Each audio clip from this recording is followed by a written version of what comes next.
Selamat datang di Radio Horor Official, tempat di mana cerita gelap, bisikan mistis dan rahasia tersembunyi terungkap. Di sini, kami membawa kamu masuk ke dalam dunia penuh misteri yang tak terjamah. Siapkan diri dan nyalakan imajinasimu, karena setiap malam kegelapan akan bercerita. Jangan lupa untuk like, komen, dan subscribe agar kamu tidak ketinggalan cerita horor terbaru dari kami. Baiklah, tanpa berlama-lama lagi, langsung saja ke ceritanya.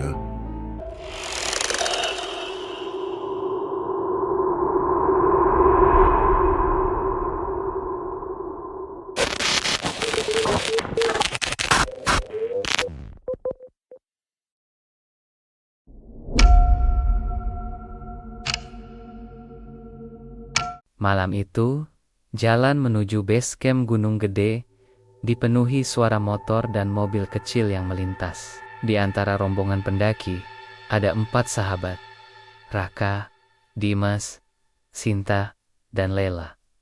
Mereka masih muda, penuh semangat, dan sudah lama mendaki ini. Besok kita sampai puncak, matahari terbit, Gunung Gede katanya paling cantik di Jawa Barat, ujar Dimas sambil tersenyum. Raka, yang paling terkenal, hanya tertawa. Sunrise, sunrise. Aku malah penasaran sama cerita mistisnya. Katanya banyak sesajen di atas. Buat apa coba orang buang makanan begitu? Ucapnya meremehkan. Sinta spontan menampar bahu Raka. Jangan ngomong sembarangan. Itu kan adat orang. Kalau naik gunung, jangan suka menantang. Raka tertawa kecil, seolah tidak peduli. Sementara Lela hanya diam, sesekali menatap jalan setapak yang mulai gelap. Dari kejauhan, siluet Gunung Gede tampak menjulang tinggi, hitam pekat di bawah cahaya. Ada hawa dingin yang menusuk, seolah menyambut mereka dengan aura aneh. Setibanya di base camp, mereka menyiapkan logistik, mie instan, kopi, dan peralatan pendakian. Suasana masih penuh canda tawa. Belum ada tanda-tanda buruk. Namun, di dalam hati kecil Lela, muncul rasa tidak enak yang sulit dijelaskan.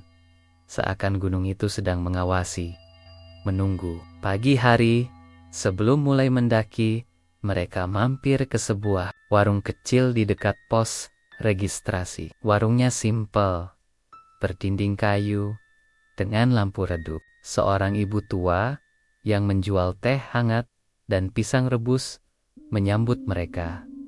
Silakan nak, sarapan dulu biar kuat jalan ke atas, ucapnya ramah. Tapi sorot matanya tampak penuh kehati-hatian. Dimas langsung membeli kopi dan beberapa camilan. Sementara Raka sibuk bercanda, menggoda Sinta yang masih terlihat ngantuk. Namun, saat ibu tua itu menatap Raka, ekspresinya berubah serius. Ia mencondongkan tubuhnya sambil berbisik lirih. Kalian mau naik gede ya? Ingat nak, di atas sana banyak tempat yang bukan untuk manusia. Kalau lihat sesajen, jangan disentuh, jangan dirusak. Biarkan saja. Sinta langsung mengangguk cepat. Iya bu, kami tahu kok. Tapi Raka justru terkekeh. Sesajen? Paling juga makanan basi sama bunga kering. Ngapain takut sama begituan? Sekejap wajah ibu itu menegangkan. Ia menatap tajam, matanya seolah berkilat dalam redup lampu. Jangan meremehkan nak. Bukan makanannya yang harus kalian takuti, tapi siapa yang diberi makan di situ. Suasana tiba-tiba hening. Angin pagi yang disampaikan terasa lebih dingin dari biasanya. Apalagi Lela, yang biasanya cuek, ikut merinding mendengar kata-kata itu. Dimas buru-buru mengakhiri percakapan, membayar, lalu mengajak rombongan segera pergi. Tapi sepanjang jalan menuju pos pendakian, ucapan ibu tua tadi terus terngiang terutama di telinga Lela. Seakan ada yang menunggu mereka di atas sana. Rombongan memulai perjalanan dari pos pendakian. Langit cerah, matahari perlahan naik, dan suara hutan terdengar ramai burung berkicau, mengomel patah oleh monyet yang berlarian. Suasananya seolah normal, penuh kehidupan. Dimas berjalan paling depan, sesekali membuka peta jalur. Sinta di belakangnya, lalu Lela dan Raka yang paling terakhir. Meski begitu, Raka selalu berisik, bersiul dan menirukan suara burung. Wah, ternyata jalurnya nggak semenakutkan yang diceritain orang-orang, kata Raka sambil tertawa kecil. Jangan sombong dulu, masih panjang penayangannya, balas Dimas, mencoba mengingatkan. Di sekitar 1 jam perjalanan, suasana mulai berubah. Burung-burung yang tadi ramai tiba-tiba hilang. Hutan menjadi sunyi. Hanya ada suara langkah kaki mereka menjejak tanah dan desah napas yang semakin berat. Lela berhenti sejenak, menatap sekeliling. Kalian sadar nggak? Kok tiba-tiba sepi banget ya? Sinta mengangguk pelan. Iya, tadi masih ada suara burung, sekarang hilang semua. Belum sempat mereka berdiskusi lebih jauh, terdengar suara samar seperti alunan gamelan yang datang dari kejauhan. Suara gong, kendang, dan suling, pelan tapi jelas, seolah bergema di tengah hutan. Mereka saling berpandangan. Dimas mencoba menenangkan. Mungkin cuma suara dari bawah, ada acara, angin yang bawa ke sini. Tapi wajah Sinta sudah pucat. Di hutan kayak gini, mana mungkin ada gamelan? Raka malah tersenyum sinis. Wah, seru nih. Bisa ada yang lagi ritual. Kalau ketemu sesajen, aku ambil lah. Lumayan kan? Ada duit receh buat beli kopi. Ra, bentak Sinta keras. Suaranya memantul di sela-sela pepehonan, membuat suasana semakin mencekam. Namun, Raka tetap tertawa, tanpa sadar bahwa langkah kakinya yang seolah membawa mereka semakin dalam ke hutan, yang kini terasa berbeda, lebih dingin, lebih pekat, dan penuh tak kasat mata. Perjalanan semakin menanjak. Jalur tanah mulai lembab, meliputi akar-akar besar yang menjulur seperti ular.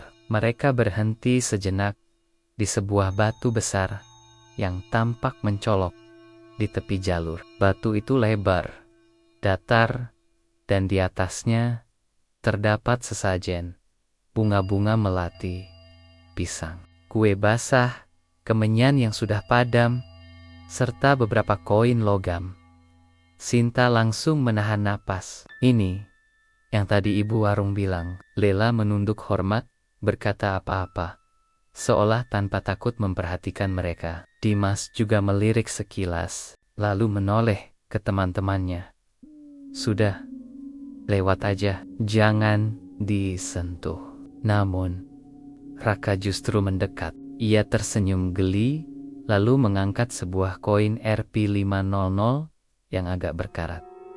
Lihat nih, katanya buat roh halus. Padahal bisa buat beli gorengan. Raka, taruh lagi. Sinta bersuara keras, wajahnya panik. Raka malah mengambil sejumput bunga melati, lalu mengibaskannya ke arah wajah Sinta. Santai. Ini cuma bunga. Masa takut sama begini? Dimas mendekat dan menampar bahunya dengan kasar. Jangan keterlaluan. Kita tamu di sini. Balikin. Tapi Raka hanya terkekeh, memasukkan koin itu ke kantong celananya. Biarin. Nggak ada apa Epi. Tiba-tiba, angin dingin menandakan kencang dari arah hutan. Daun-daun berjatuhan dan terdengar seperti suara lirih perempuan menangis. Sangat pelan, namun jelas. Semuanya bisa dibayangkan. Wajah Lela pucat pasi, jantungnya berdetak kencang. Kita harus jalan sekarang, bisiknya lirih. Tanpa menunggu lama, mereka melanjutkan pendakian. Tapi langkah mereka terasa berat. Seakan ada sesuatu yang mengikuti dari belakang. Marah karena sesajennya diganggu, langkah mereka semakin cepat Setelah kejadian di batu besar tadi, hutan makin sunyi. Hanya suara mengomel dan napas Turenggoengga yang terdengar Sinta bergelen di depan Raka sambil menoleh dengan wajah marah. Kamu keterlaluan. Ra, udah jelas-jelas dilarang sama warga bawah, kenapa masih diambil? Raka menjawab dengan nada santai, meski keringat dingin mulai membasahi pelipisnya. Kalian ini penakut banget. Masa kuma gara-gara koin sama bunga harus lebay begini? Bukan masalah murah, potong Dimas dengan nada tinggi. Gunung itu ada aturannya. Sesajen itu bukan buat main-main. Kalau ada apa-apa nanti, yang kena kita semua. Lela yang sejak tadi diam, akhirnya angkat bicara. Suaranya lirih, namun tegas. Razanya, ada yang gak suka dengan apa yang kamu lakukan. Ra, tadi aku dengar jelas ada suara nangis. Raka teringat sejenak. Matanya melirik ke arah hutan yang gelap. Tapi egonya lebih besar daripada rasa takutnya. Ia kembali tertarik, meski tawanya terdengar dipaksakan. Paling cuma angin. Kalian kebanyakan nonton film horor kali. Sinta menghentikan langkahnya, menatap Raka dengan tajam. Sampai ada yang celaka gara-gara ulah kamu, aku sumpah gak akan maafin. Suasana makin panas. Raka ingin membalas, tapi Dimas langsung menengahi. Udah, gak usah berdebat di sini. Fokus naik dulu. Kita cari tempat buat ngecamp, nanti baru dibahas lagi. Mereka pun melanjutkan pendakian dengan hati yang tidak tenang. Namun, tanpa mereka sadari, dari balik pepohonan, bayangan hitam besar mengikuti langkah mereka. Bergerak pelan, seolah menunggu saat yang tepat. Semakin tinggi mereka mendaki, semakin aneh pula suasana hutan. Matahari sore yang seharusnya masih terang, tiba-tiba tertutup kabut tipis yang turun cepat dari puncak. Udara jadi begitu dingin, menusuk tulang. Sinta menutup jaketnya, sedangkan Lela sesekali menoleh ke belakang, merasa ada yang mengikuti. Kenapa cepat jadi meniru gini ya? Padahal cuaca tadi cerah banget. Gumam Dimas sambil menyalakan senter meski masih perih. Tidak ada yang menjawab. Semua sibuk dengan perasaan was-was masing-masing. Tiba-tiba terdengar suara langkah kaki tambahan di belakang mereka. Awalnya pelan, lalu semakin jelas. Krek, krek, krek. Sinta berhenti mendadak, membuat Lela hampir menabraknya. Kalian dengar tidak? Bisiknya. Semuanya diam, hanya jantung yang berdegup kencang. Dimas menoleh, menyinari belakang dengan senter. Hanya ada jalan setapak kosong dan pepohonan besar. Tidak ada siapa-siapa. Namun, saat pengirim diarahkan ke sisi hutan, sekilas terlihat bayangan tinggi melintas, lalu menghilang begitu saja. Rak, apa yang terjadi? Tanya Lela dengan suara bergetar. Raka, yang biasanya usil, kini wajahnya tegang. Ia pura-pura menelan ludah, berusaha santai. Paling monyet tapi tawanya kering. Tak janji. Mereka melanjutkan langkah dengan cepat. Tapi setiap kali berhenti, suara langkah tambahan itu ikut berhenti. Setiap kali mereka berjalan, suara itu kembali terdengar. Seperti ada sesuatu yang meniru jejak mereka dari balik kabut. Dan yang paling menyeramkan, kabut kini semakin tebal, menutup pandangan hanya beberapa meter ke depan. Seolah-olah gunung itu perlahan menelan mereka masuk ke dalam kedalaman. Kabut semakin pekat. Hanya senter Dimas yang menembus tipis kegelapan di jalur pendakian. Malam mulai turun, dan mereka memutuskan berhenti untuk membangun tenda di area datar dekat hutan pinus. Di sini aja ya, lumayan luas, ujar Dimas, berusaha tenang meski wajahnya terlihat cemas. Mereka segera sibuk memasang tenda. Raka menyalakan kompor portabel untuk merebus mie instan. Aroma kuah hangat sedikit membuat suasana lega, seakan menegangkan. Namun, Lela yang duduk sambil memeluk lututnya terus menoleh ke arah pepohonan. Ada perasaan yang luar biasa. Rak, jangan bilang kamu masih membawa koin dari sesajen tadi, tanyanya pelan. Raka teringat sejenak, lalu tersenyum tipis. Iya kenapa? Masih ada di kantong. Emangnya kenapa? Sinta langsung memukul lengannya. Goblok, taruh balik besok pagi. Jangan bawa ke tenda. Belum sempat mereka berdebat lebih jauh, terdengar bunyi patahan mengomel dari arah hutan. Semua refleks menoleh. Di antara kabut putih, terlihat sosok hitam besar berdiri kaku di antara batang pohon. Tingginya hampir 2 kali manusia, dengan bentuk samar seperti bayangan yang tidak memiliki wajah. Sinta menjerit pelan sambil menutup mulut. Dimas buru-buru mengarahkan senter ke arah sosok itu. Tapi anehnya, cahaya tidak menembus tubuhnya, seolah cahaya itu ditelan oleh kegelapan. Sosok itu tidak bergerak, hanya berdiri memandangi mereka, hingga tiba-tiba menghilang seolah tertelan kabut. Mereka semua membeku, tubuh gemetar hebat. Lela mulai menangis pelan, sedangkan Dimas berkata dengan suara serak, Kita tidak sendirian di sini. Dan malam itu baru saja dimulai.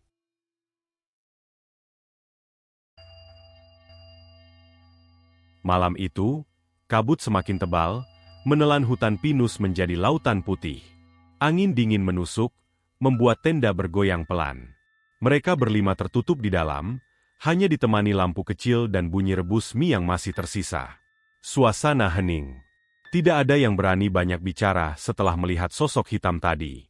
Lela menggenggam erat tangannya sendiri, Sinta menutup mata sambil terus berdoa dalam hati, sementara Raka masih berusaha tertawa kecil meski wajahnya pucat. Namun menjelang tengah malam, ketika semua mulai terlelap, tiba-tiba tenda mereka bergetar keras, seperti ada yang mengelilingi dari luar. Suara langkah berat terdengar berputar. Duk, duk, duk. Diam, bisik Dimas dengan suara gemetar. Ia meraih pisau lipat di tasnya. Raka menahan nafas, mencoba mengintip lewat resleting kecil. Tapi begitu ia membuka sedikit, hembusan angin dingin langsung menerpa wajahnya, membawa bau anyir seperti darah bercampur kemenyan. Dan dari luar terdengar suara gamelan, pelan, tapi jelas. Gong, kendang, dan suling, berpadu dengan tangisan perempuan yang lirih, mengelilingi tenda mereka. Sinta menutup telinga sambil berbisik, Ya Allah, Ya Allah. Tiba-tiba, suara itu berhenti secara tiba-tiba. Sung. Lalu, tap, tap, tap. Sesuatu seperti jari-jari panjang mulai mengusap perlahan dinding tenda dari luar. Garis hitam samar terlihat mengikuti gerakan itu, seolah-olah ada sesuatu yang melingkari mereka. Lela menjerit kecil dan menutup mulutnya sendiri. Dimas menatap Raka dengan mata marah. Ini semua gara-gara lo, bisiknya tajam. Belum sempat Raka menjawab, suara perempuan berbisik terdengar tepat di samping tenda, sangat dekat, seolah mulutnya menempel di kain. Kembalikan. Semuanya membeku, tubuh membeku. Raka memegang kantong celananya, tempat koin sesajen itu disimpan, dan untuk pertama kalinya, wajahnya penuh ketakutan. Pagi menjelang, kabut masih tebal, lebih pekat dari biasanya. Mereka semua terbangun dengan wajah pucat, mata lelah karena hampir semalaman tidak bisa tidur. Dimas membuka resleting tenda perlahan, memastikan keadaan aman. Sepertinya sudah reda, gumamnya. Tapi saat dia menoleh ke dalam, wajahnya tiba-tiba berubah tegang. Rak, mana Raka? Semua serentak melihat ke sekelilingnya. Raka tidak ada di dalam tenda. Kantong tidurnya kosong, jaketnya pun hilang.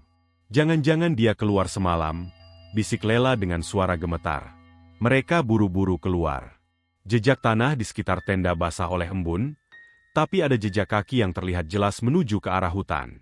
Jejak itu hanya satu, dan anehnya, semakin lama semakin besar, seolah bukan milik manusia. Sinta menutup mulutnya. Ya Tuhan, jangan bilang dia. Mereka mengikuti jejak itu dengan hati-hati, hingga akhirnya berhenti di tepi jurang curam. Jejak kaki itu berhenti begitu saja di tepi, tanpa ada tanda-tanda Raka turun atau kembali. Lela mulai menangis, suaranya pecah. Dia nggak mungkin jatuh kan? Kan nggak ada bekas jatuhnya. Dimas menghela napas berat, keringat dingin membasahi pelipisnya. Bukan jatuh, tapi diambil. Saat mereka berdiri di atas panggung, tiba-tiba angin kencang bertiup dari arah jurang, membawa aroma kemenyan yang menyengat. Di telinga mereka, samar-samar terdengar suara Raka berteriak minta tolong. Namun suaranya bukan dari bawah, melainkan bergema di antara pepohonan di belakang mereka. Semua serentak menoleh, namun hanya ada kabut putih pekat, dan hutan yang terasa semakin menutup rapat mereka. Setelah beberapa menit kebingungan di tepi jurang, Dimas akhirnya mengambil keputusan. Kita harus cari Raka.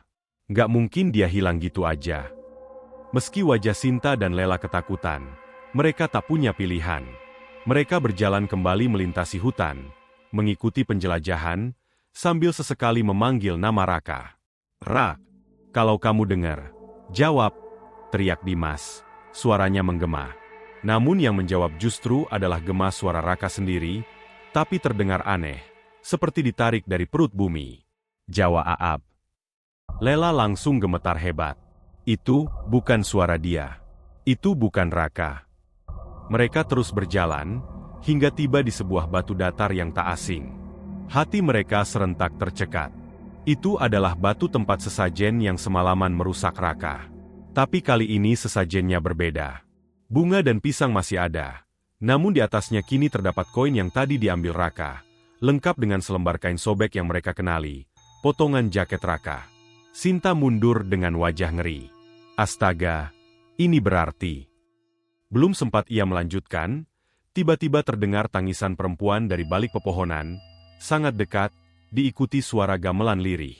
Kabut di sekitar mereka mulai berputar, seolah ada sesuatu yang bergerak di dalamnya. Dimas menatap kedua temannya dengan wajah tegang. Kita harus keluar dari sini, sekarang juga. Namun ketika mereka hendak pergi, tiba-tiba Lela berhenti kaku. Ia menunjuk ke arah batu dengan jari gemetar. Di sana, tepat di atas sesajen itu, terlihat tangan pucat penuh tanah perlahan muncul, menggenggam koin seolah ada yang berusaha menariknya kembali ke bawah batu. Dan suara Raka kembali terdengar. Lirih, terisak.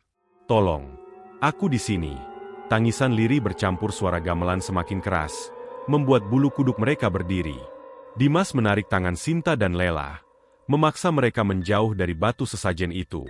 Tapi langkah mereka justru semakin berat, seperti ada sesuatu yang menahan dari bawah tanah.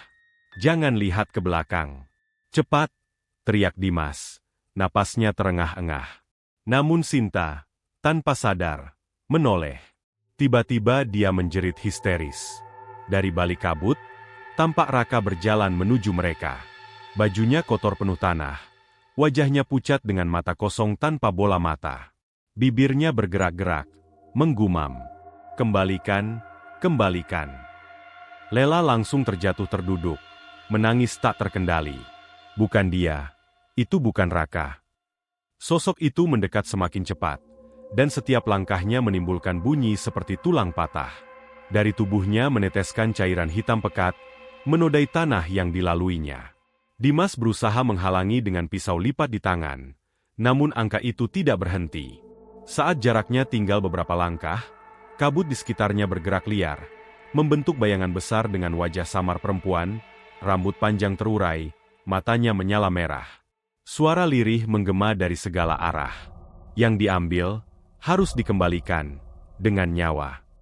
Tiba-tiba, tenda mereka yang ditinggalkan roboh sendiri, lalu terbakar dengan api biru. Angin bertiup kencang, membuat pepohonan bergoyang keras. Sinta terhuyung, lalu tubuhnya seperti ditarik ke belakang oleh sesuatu yang tak terlihat. Ia menjerit sambil meronta, tapi hanya meninggalkan jejak seret di tanah. Dimas, tolong!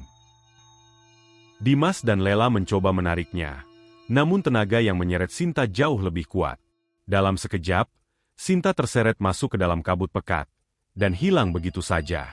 Hening. Hanya tersisa gema tangisnya yang memudar di kejauhan. Dimas dan Lela berdiri menyaksikan, tubuh gemetar hebat, menyadari bahwa gunung ini benar-benar meminta balasan. Hutan masih tertutup kabut pekat. Dimas menggenggam tangan Lela erat-erat, berlari tanpa arah yang jelas. Mereka hanya ingin keluar, menghindari bersembunyi dan bayangan-bayangan yang terus mengikuti. Namun, setiap jalur yang mereka lalui seperti berputar kembali ke tempat yang sama. Pohon-pohon tampak serupa. Sesajen di batu besar itu muncul lagi di depan mereka, padahal mereka yakin sudah menjauhinya. Lela menangis ketakutan, tubuhnya lemas. Kita tidak akan bisa pulang. Gunung ini tidak mau melepas kita. Dimas mencoba menahan tangisnya sendiri, memeluk Lela erat. Tenang, kita pasti bisa. Kita harus bisa. Tiba-tiba, dari balik kabut, suara Raka dan Sinta terdengar bersamaan, berbisik lirih. Temani kami. Dari segala arah, sosok-sosok hitam bermata merah muncul, mengelilingi mereka. Bayangan perempuan berambut panjang berdiri paling dekat. Wajahnya pucat penuh dendam. Tangannya yang panjang dan kurus menunjuk ke arah Dimas dan Lela. Kalian sudah mengganggu. Yang diambil, tidak bisa kembali. Yang hidup, akan menjadi bagian kami. Dimas menjerit sambil memeluk Lela, tapi dalam sekejap kabut menelan mereka berdua. Beberapa hari kemudian, tim SAR menemukan tenda yang hangus dan barang-barang berserakan. Tidak ada satupun tubuh yang ditemukan. Hanya tersisa koin karatan dan bunga melati lai di atas batu sesajen. Warga sekitar percaya, arwah Raka telah menjadi tumbal, dan gunung menuntut orang lain sebagai pengiringnya. Sejak saat itu, setiap ada sesajen baru di Gunung Gede, orang-orang tak pernah berani menyentuhnya. Karena mereka tahu, yang berani mengambil, tidak akan pernah pulang. Pemirsa Radio Horor Official, itulah kisah nyata yang dipercaya masih membekas di Gunung Gede. 4 orang pendaki muda, penuh tawa ketika berangkat, namun hanya bayang-bayang yang kembali. Raka yang berani mengambil sesajen, hilang tanpa jejak, seolah ditelan bumi. Sinta pun ikut menghilang, terseret oleh sesuatu yang tak kasat mata. Sedangkan Dimas dan Lela, belum pernah ditemukan. Yang tersisa hanyalah sesajen di atas batu besar, dengan bunga lai, koin karatan, dan aura mencekam yang tak pernah bisa dijelaskan. Sampai hari ini, para pendaki sering melapor mendengar suara gamelan, tangisan perempuan, atau melihat bayangan hitam di jalur menuju puncak. Warga sekitar percaya, arwah mereka masih gentayangan, menunggu, menjemput siapa saja yang berani mengusik sesajen di gunung itu. Ingatlah, ketika kalian mendaki gunung, jangan pernah meremehkan larangan. Karena yang kalian ganggu, bukan hanya benda mati, tapi sesuatu yang sudah lama bersemayam di sana. Saya, pamit dari cerita malam ini. Sampai jumpa di kisah menyeramkan berikutnya, hanya di Radio Horor Official.